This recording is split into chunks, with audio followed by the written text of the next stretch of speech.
नमस्कार दोस्तों, आज के इस वीडियो में हम चीफ जस्टिस ऑफ इंडिया के बारे में बात करेंगे। चीफ जस्टिस ऑफ इंडिया कौन होता है?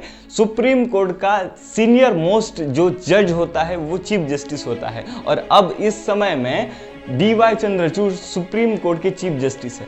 इन्होंने कुछ ऐसे फैसले लिए जिनका जो इम्पैक्ट है वो हम सब की लाइफ पे पड़ता है। जैसे कि अब जो चल रहा है इलेक्टोरल बॉन्ड का जो स्कैम कहा जा रहा है, कुछ लोग विपक्ष कह रहे हैं कि ये एक स्कैम भी है इलेक्टोरल बॉन्ड के बारे में। उसी के साथ साथ जो चंडीगढ़ मेयर इलेक्शन में जो धांधली हुई उसके बारे में भी उन्होंने जो सख्त फैसला लिया और सही निर्णय दिया वो भी DY चंद्रचूड़ थे।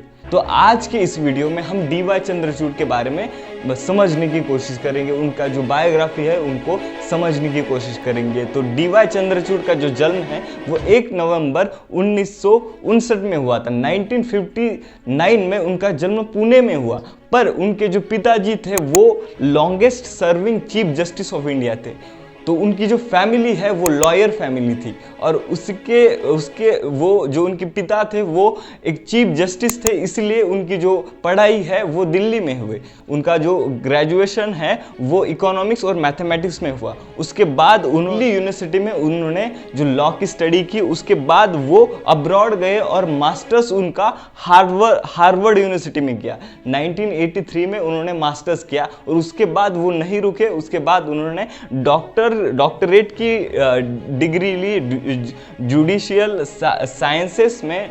1986 में उन्होंने जुडिशियल साइंसेस में PhD की। उसके बाद उन्होंने वकीली स्टार्ट की, वकील बने। उसके बाद उनका जो सबसे पहले वो बने 1998 में additional solicitor general of India वो बने। उनको वो पोजीशन मिली। उसके बाद वो सबसे पहले बॉम्बे के जज बने। बॉम्बे हाई कोर्ट और जो इलाहाबाद का हाई कोर्ट होता है वो बहुत रिकॉग्नाइज है, बहुत महत्वपूर्ण। भारत के जो सबसे महत्वपूर्ण हाई कोर्ट है उनमें बॉम्बे और इलाहाबाद हाई कोर्ट को कहा जाता है। तो उनका जो पहले बार वो जज बने बॉम्बे हाई कोर्ट में 2000 में। उसके बाद chief justice of Allahabad high court बने। बॉम्बे हाई कोर्ट के बाद चीफ जस्टिस ऑफ इलाहाबाद में वो चीफ जस्टिस बने। उसके बाद वो सुप्रीम कोर्ट के जज बने। सुप्रीम कोर्ट के जज वो 2016 में सुप्रीम कोर्ट के जज बने। उसके बाद उन्होंने 2022 में चीफ जस्टिस ऑफ इंडिया बने। चीफ जस्टिस ऑफ इंडिया, मैंने जैसे कहा कि chief justice of India Bharat में इस लोकतंत्र में बहुत बड़ा और बहुत महत्वपूर्ण जो पोजीशन होता है वो चीफ जस्टिस ऑफ इंडिया होता है।